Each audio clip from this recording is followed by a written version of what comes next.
if the Rutos are your children, spiritual children, then it behooves you, if the country is in a mess, you should call them. Atafute real high priests. Awache kumangamanga kutangatanga huko na huko. Atafute real high priests. Aende kwao wavunje madhabahu. Wavunje madhabahu ya Murumutisia, wavunje madhabahu ya Ukambani, ya uchawi na urogi na vile vitu zote. Kisha wavunje There's going to be a new Kenya.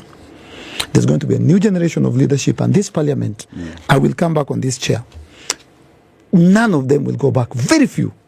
Less than 5. But now, go back. Do you know in Machakos, you can never preach, you cannot be able to preach in Murumutisia ground.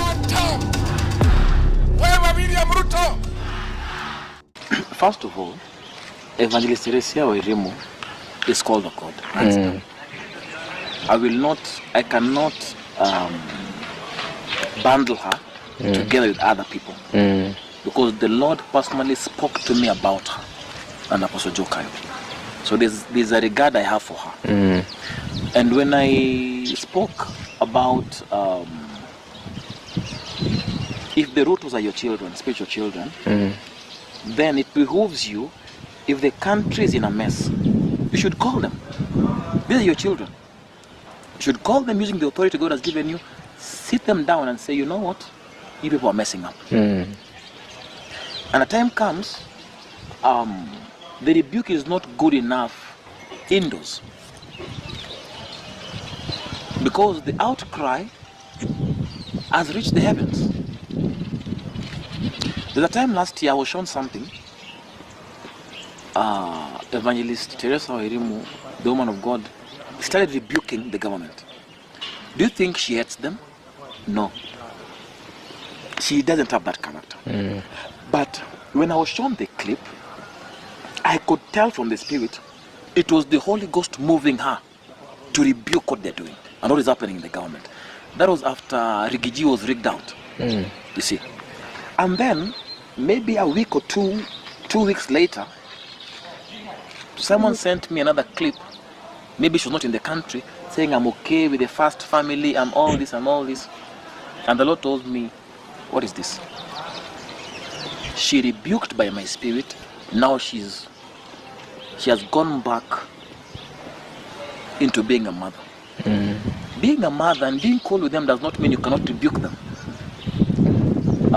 And it is within your jurisdiction as a spiritual parent to put your children to order.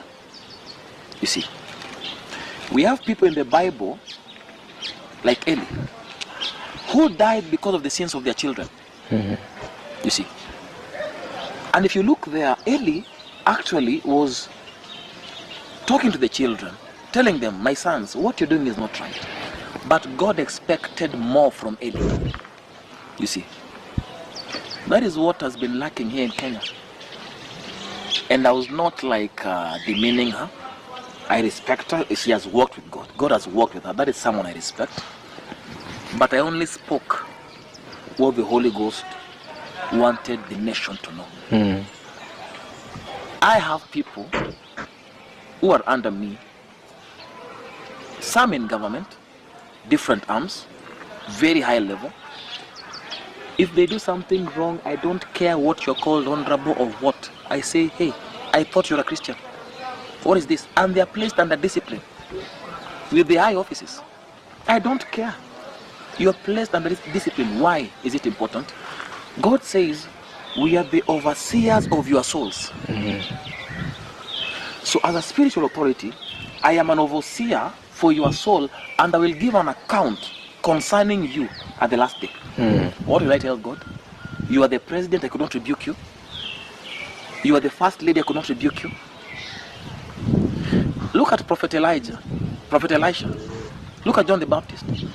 Were they going and dragging the king to a corner somewhere and rebuke them there? Not really. No, openly. You know why? When God gives you a high office politically, He wants to test your pride also, or humility.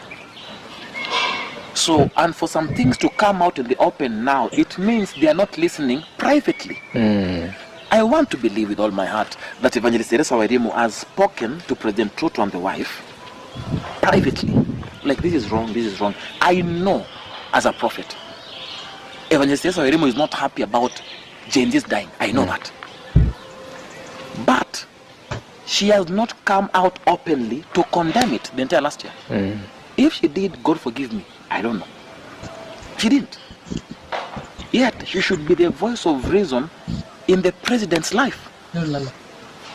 So it can either mean two things, maybe more, but I'll only touch on two. She has spoken to them and they don't respect her. Or she has not. You see? So pretty much that's where I'm coming from. And it's by the Holy Ghost. You see? Yeah. Oh, wow. Nice. You once talked about, there is a clip of you I posted in my YouTube channel talking about General Ogola, and many people were asking, who are you to him? Are you just a friend? Who are you to him?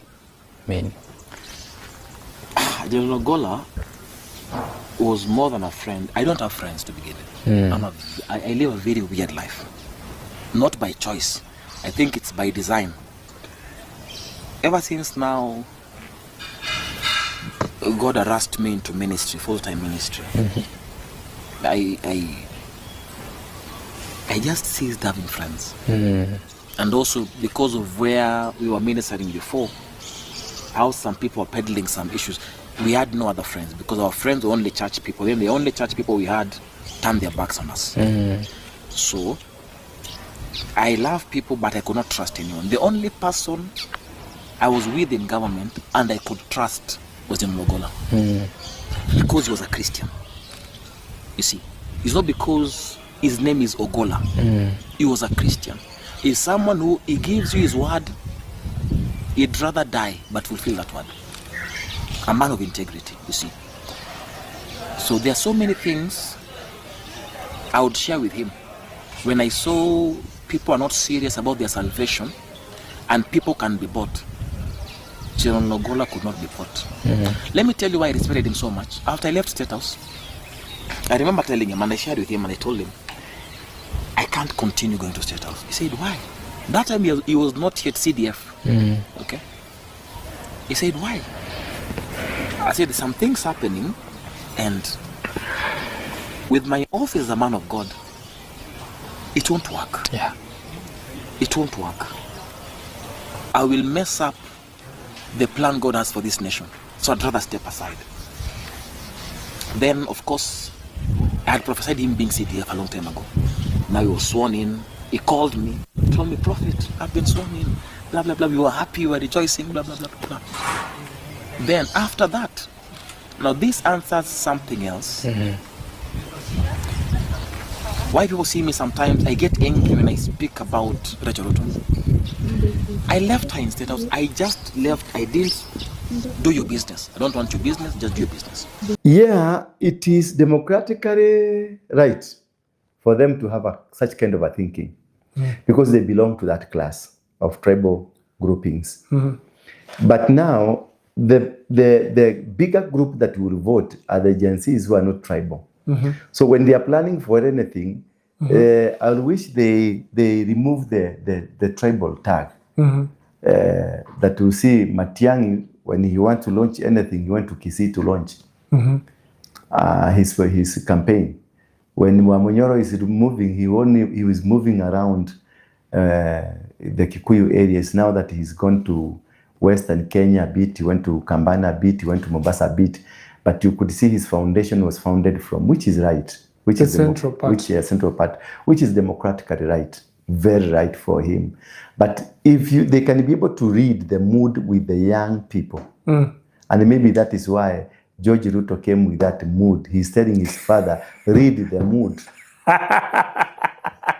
He's telling Wamonyoro, read the mood. He could be a voice to the nation. He could be a voice to the nation, speaking on how we need to understand and read the mood.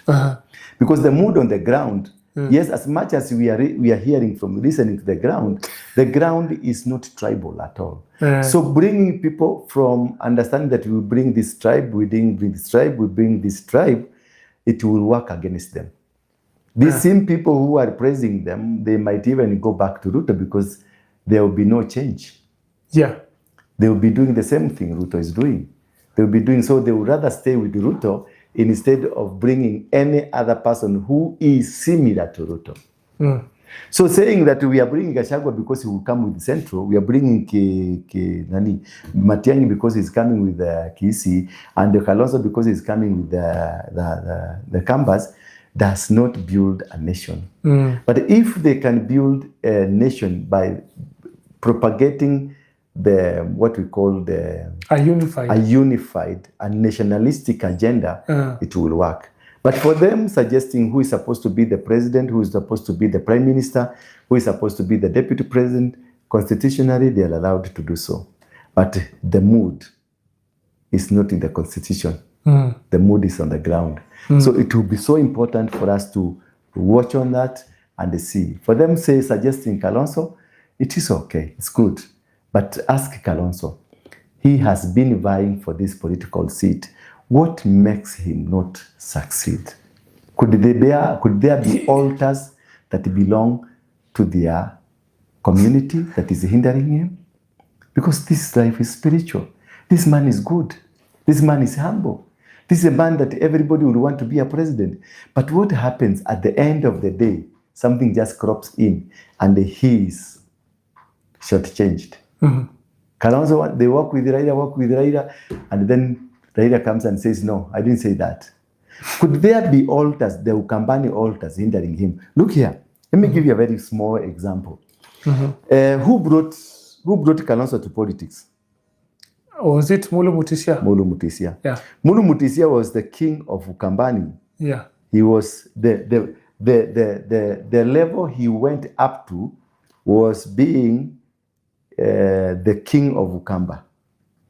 The king of Ukamba, he became the chairman of KANU in the area. Mulu Mutisia was the powerhouse in Ukambani.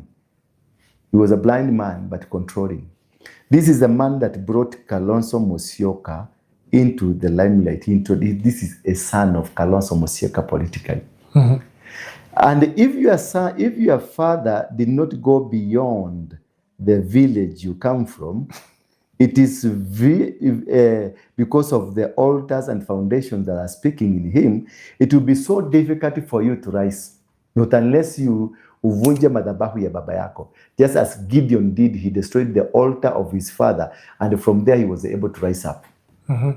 Sometimes you have to destroy the altars of our fathers, the people who brought us in politics. Kalonzo need to go and interrogate himself and see whether Mulu Mutisia is the impediment for him to become the president of the country. Because when it comes to the Wiper party, akienda Ukambani he becomes a hero, but akitoka nje anaisha. Akienda Ukambani na Wiper party nakuta iko na members of parliament, lakini akitoka nje something does not work. He need to address the issue of Mulu Mutisia.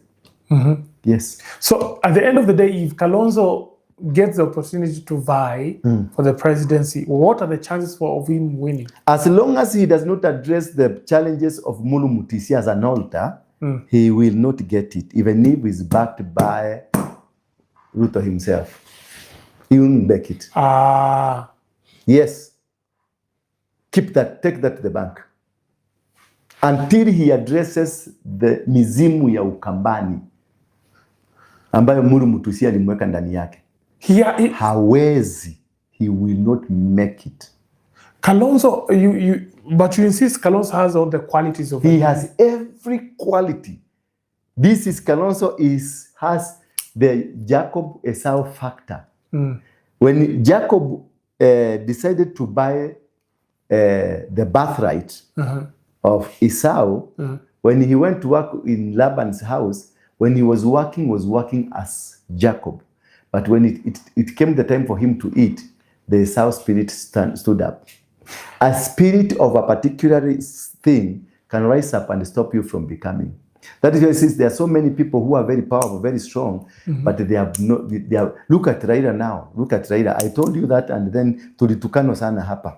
Tukaambiwa tulikuwa tumesema Raila want to make it kule AU.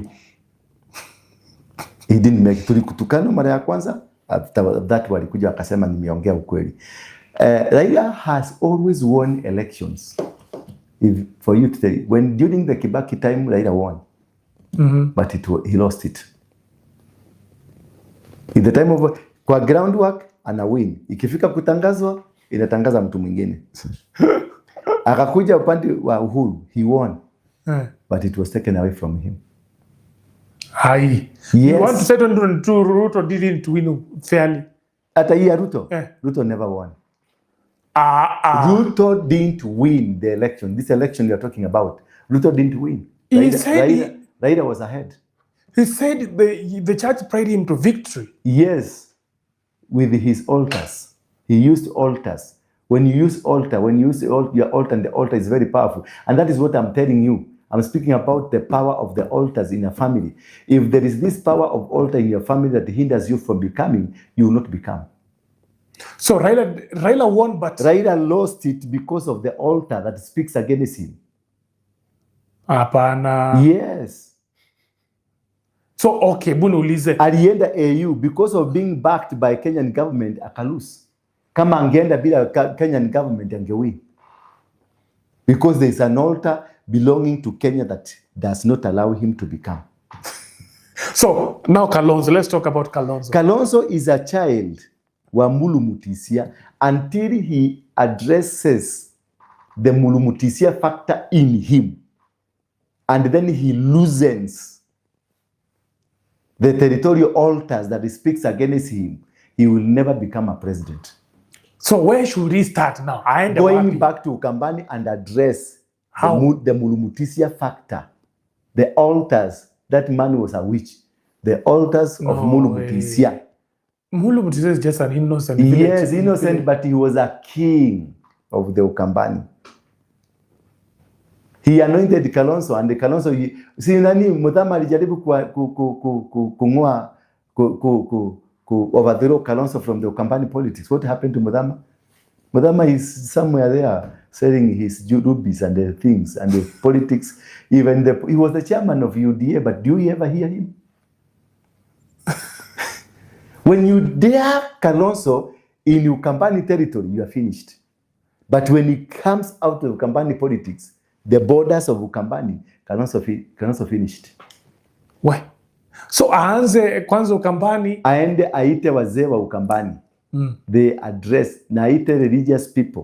Wamwombe. Wavunje madhabahu. Aite wakuhani. Wakuhani, si just ordinary pastors, fake pastors. Aite high priest. Serious. High priests. A high priest in the book of Hebrews chapter number 5. Can I read it for you? Read. Because I know he will listen. He's listening to this. I really want to help him. Uliona nani alienda kwa kanisa ingine hapa akavaa manguo za red. What happened to him? Raila?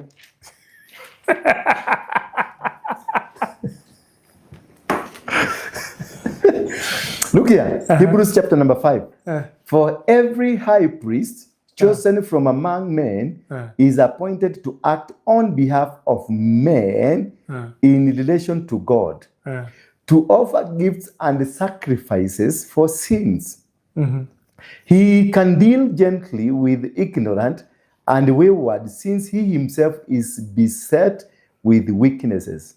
Because of this, he is obliged to offer sacrifice for his own sins, just as he does for those of the people.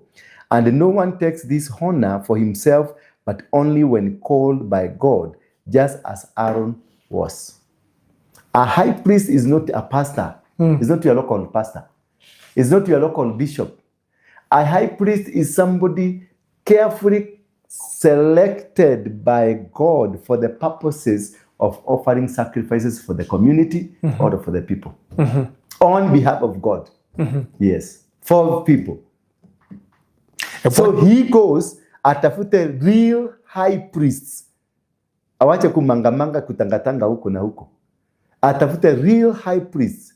Aende kwao wavunje madhabahu. Wavunje madhabahu ya mulumutisia. Wavunje madhabahu ya Ukambani, ya uchawi na urogi na vile vitu zote. Kisha wavunje unaona hii Mua Hills. hiyo jina hiyo mama imepotea. Mua healed. There is a goddess in that mountain. The name has just disappeared. It was here already. But I remember, I'll tell you. Hiyo mama alikuwa kubwa. Look at Machakos. Before I remember that, if you look at Machakos, Machakos was the capital city of Nairobi. It was supposed to be the capital city of Nairobi. Yes. Machakos was supposed to be the capital city of Nairobi. Who shortchanged it from Machakos to Nairobi? What happened? When this Mutua became with an ambitious plan to make Machakos become a great again, what happened to him? The idea just... Who shortchanged the concert city from becoming a Silicon Valley? I promise you. Let's look at options. Yes. A new generation, new Yes. governance, Yes. new leadership. Let's Yes. look at options. Yes. Currently, as it stands, Yes. so you have Ruto on one side, Yes. and those who are supporting him, Yes. and those who are in leadership from MCA level all the way to governor. Yes. Then on this other side, you have now the other realignments. Yes. And this is a coalition of people who are in the previous government, Yes. or even governments in quotes. Yes. Now they are rallying themselves together. So you have the former Deputy President Rigathi Gachagua. Yes. You've got former Vice President Kalonzo Musyoka. You've got sorry, Wamalwa. you have got Wamalwa, Eugene Omala. You have Martha Karua. You've got Justin Muturi. Rigathi You've got I've mentioned Rigathi Gachagua. You've got Linturi, and you look at that whole setup, and they are crisscrossing the country as the option to liberate this country. Are you saying there's a third option? There is only one option. The opposition and the people in government, let me promise you guys, none of them will be in office. They can only rally to support the agenda of the Gen Zs. The only people who might be like the people will be on the side of the Gen Zs. This wave, let me call it a revolution, is unstoppable, is unpredictable. What makes it unstoppable? Are we talking about something that comes from inside, where people have said, you know what, we are actually tired. Yes. This whole process has exhausted us to the point whereby we can't. Are people actually at the wall where everything they see at every turn, you're saying education? I mean, look at what you do with Sisi Kwasisi. We see you coming out during the protest, but then sometimes what people may not know is that there's somebody who's looking for school fees. Sisi Kwasisi there. Somebody in hospital. Somebody's bills cannot be paid. You're rallying people around these issues all the time. So these are problems that people face. Mtu ana kazi, somebody's trying to see how they can help, like that. These issues plague the country at the moment. And then on top of that, like you said, there's corruption. People are stealing the money that's even available. Okay. Have people gotten to the point whereby they say it's too much? Because something must be fueling this idea in your mind that this wave is unstoppable. That the only thing that is going to stop it, if the current regime is not in, is changed. So what fuels that unstoppability of this wave? It's a passion from within. I like the way you've articulated it rightly. It's wamefika mwisho. And it's a very dangerous place to be. The people are on their own. And this, since independence, they have, people have, wamechukua tukafika mwisho. And now they are willing to die. And now they are dying. They are leaving their house and saying, I might not come back. And they're okay with it. Now that's dangerous, yeah? And you see, the numbers, the numbers are mighty. Yeah? I'm saying it's unstoppable because of it's not just it's not a normal wave. Yeah, it's not a normal wave. Then it's a people who've decided they must get whatever they want. Yeah, this old guard, whichever side they stand on, I highly doubt they will be in office in 2027. In fact, we are going to rally young people. We are beginning something. We're going to call upon young people to take up leadership, and we're going to campaign for them. We are artists. We're going to talk to the Southie souls of this world, to the calligraphs of this world. We're going to talk to to even international artist. Tutaenda Busia pale tuseme huyu anaitwa Wepuhulu and anasimama MC hapa, he's 27 years old, we will rally them. We've started with Sisi kwa Sisi. We are going to raise funds for young people, new faces. We're going to identify to ensure that hata huyo Ruto akijipata amerudi ndani hata kuwa na numbers kwa parliament. You understand? Eric, one of the biggest disappointments, there was a period where people are talking about the old guard. You remember the conversation of the old guard versus the young tax? Yes.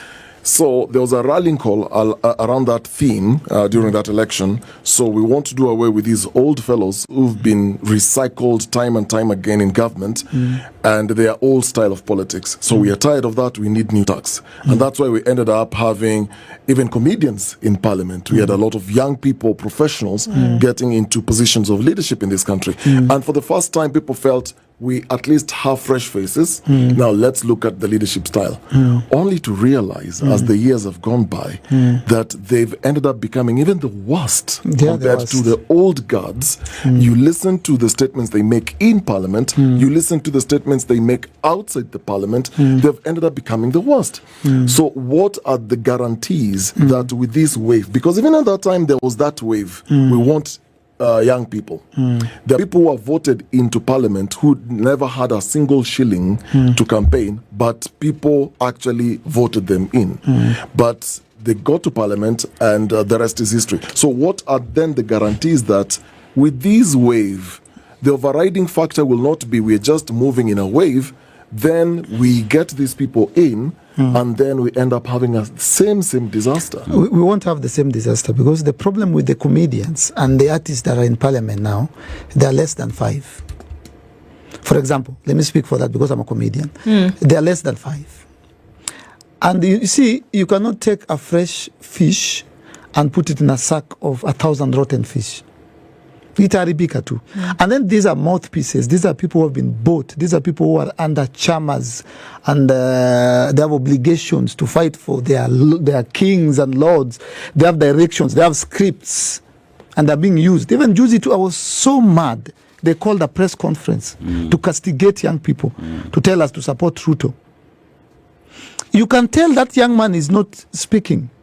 Kuna tu microphone amewekewa hapa. Sasa sema hii. Amepewa pesa jana usiku. It's so shameful. Because I know some of them that are my friends. I can see your body language. That's not you. They, on the eve of Sabasaba, they all came out. Then there's also another comedian who used to be. I can't even talk to them. I can't even face them nowadays. It is such a shame. One came on the parliament last year when we were protesting, and then said he was being asked by I think one of the other MPs, what do you say about by a media? Yeah. What do you say about the young people demonstrating? How can they recommend you hapa nje parliament? Oh, those TikTokers. The content, unajua YouTube wanatafuta pesa. They're just doing content, they are dancing, they have no impact. And then they're told, but these numbers are so big. Look at this newspaper.